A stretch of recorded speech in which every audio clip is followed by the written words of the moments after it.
नमस्कार. जय मराठी, जय शिवराय, जय महाराष्ट्र. परत एकदा लाल पिवळ्या संघटना मराठी माणसाच्या अस्तित्वावर घाव घालण्यासाठी बेळगावात प्रयत्न त्यांनी चालू केलेला आहे.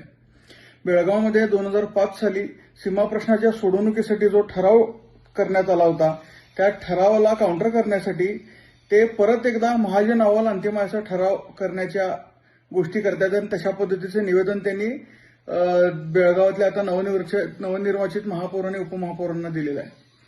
मुळात ज्या पक्षाची सत्ता आता बेळगावात आहे त्या पक्षानं हिंदुत्वाच्या अजेंड्यावर त्या ठिकाणी निवडणूक लढवली होती आणि त्या अजेंड्यावर ते महापालिकेत सत्तेत बसले होते.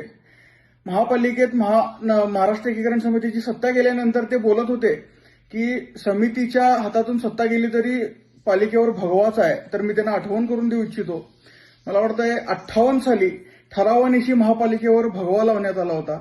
तो भगवा कर्नाटक प्रशासनाला पालिकेवरून काढता आला नाही म्हणून त्यांनी नवीन महापालिका बांधली आणि त्या ठिकाणी भगव्याला डावलण्यात आलं. आणि फक्त तेवढंच करून न थांबता पोलीस प्रशासनाच्या मदतीनं त्यांनी तिथं महापालिकेसमोर लाल पिवळा फडकवला आणि तो लाल पिवळा हटवण्यासाठी आम्ही आंदोलनं केल्यावर उलटे आमच्यावरच गुन्हे घालण्यात आले. भगवा लावण्यासाठी त्यावेळेला प्रयत्न करण्यात आले. 8 मार्चला महिला दिनादिवशी महाराष्ट्र एकीकरण समितीच्या रणरागिणींनी भगवा लावण्यासाठी प्रयत्न केला. त्यांना ओढत फरफटत त्यांच्या हातातून तो झेंडा काढून घेण्यात आला आणि त्या ठिकाणी त्या सगळ्यांना पोलिसांनी ताब्यात घेतलं. हे सगळा संघर्ष चालू असताना परवा दिवशी जेव्हा महापौर आणि उपमहापौरांची निवड झाली त्यावेळेला तो लाल पिवळा पालिकेतून थेट सभागृहात गेला. प्रत्येकाच्या डोक्यावर लाल पिवळे फेटे होते. फक्त ते नवनिर्वाचित महापौर आणि उपमहापौर नाही तर मराठी भाषिक असणाऱ्या त्या राष्ट्रीय पक्षाच्या नगरसेवकांच्या डोक्यावर सुद्धा लाल पिवळा दिसत होता. ही खऱ्या अर्थानं दुर्दैवाची गोष्ट आहे. आम्ही ते जरी राजकीय पक्षातून निवडून आलेले असले तरी त्यांना मराठी म्हणून त्यांच्याकडून एक आशा ठेवून त्यांना निवेदन देण्यासाठी गेलो होतो की मराठीसाठी तुम्ही आग्रही राहा, मराठी भाषेसाठी पालिकेत राहून काम करा. त्या तुम्ही मराठीसाठी भूमिका घेतला तर महाराष्ट्र एकीकरण समितीच नाही तर बेळगावातला प्रत्येक मराठी माणूस तुमच्या पाठीशी राहील. पण तसं कुठल्याच पद्धतीनं मराठीसाठीची हालचाल आम्हाला त्यांच्याकडून होताना दिसत नाही. या उलट हा जो ठरावाचा प्रकार आहे तो खऱ्या अर्थानं बेळगावातल्या लोकशाही मूल्यांची हत्या आहे. त्यांनी हा जो प्रकार केलाय त्याचा महाराष्ट्र एकीकरण समितीच्या माध्यमातून आम्ही निषेध सुद्धा करत नाही, कारण ते त्यांचं कामच आहे.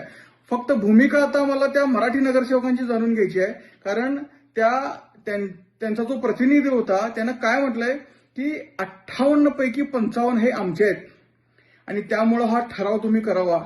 तर काँग्रेस आणि भाजपमधून निवडून आलेले मराठी नगरसेवक त्यांनी नेमकी आपली भूमिका स्पष्ट करावी. ते त्या राजकीय पक्षाचे आहेत, त्या विचारधारेचे आहेत, काही ते ह्या लाल पिवळ्यांसोबत जाणारे ह्या लाल पिवळ्यांचे आहेत, हे त्यांनी खऱ्या अर्थानं आता स्पष्ट करणं गरजेचं आहे.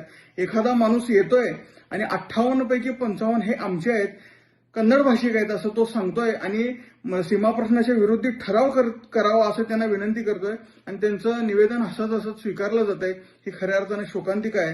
हिंदुत्वाच्या अजेंड्यावर निवडणूक लढवणारा पक्ष मराठी माणसांच्या मुळावर उठलाय हे आज मला प्रथम सांगावं असं वाटतंय.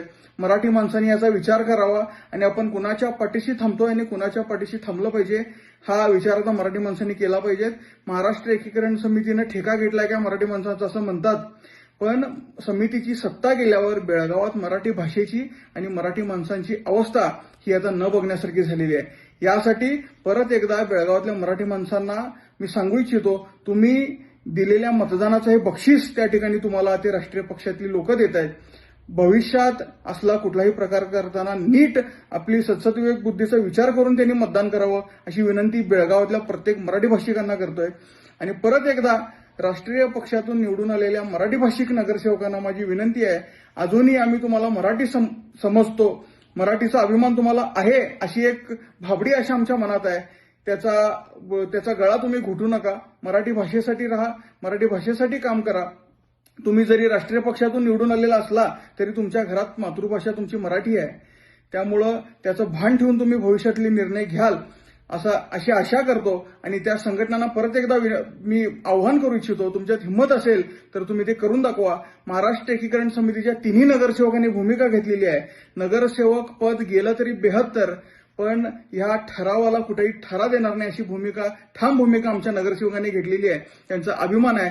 शिवाजीदादा मंडोळकर असतील, रविदादा साळुंके असतील, वैशाली भातकांडेताई असतील, यांनी जी भूमिका घेतली त्यांना परत एकदा जय मराठी आणि माझा महाराष्ट्र एकीकरण समितीचा स्वाभिमानी जय महाराष्ट्र देतो आणि मराठी भाषिकांना आवाहन करतो, मतदान करण्यापूर्वी आपल्या बुद्धीचा वापर करा आणि कुणाच्या बाजूने थांबल्यावर काय परिणाम त्या ठिकाणी होतील त्याचा विचार करून भविष्यात तुम्ही मतदान करावं अशी विनंती करतो. धन्यवाद. जय मराठी, जय महाराष्ट्र.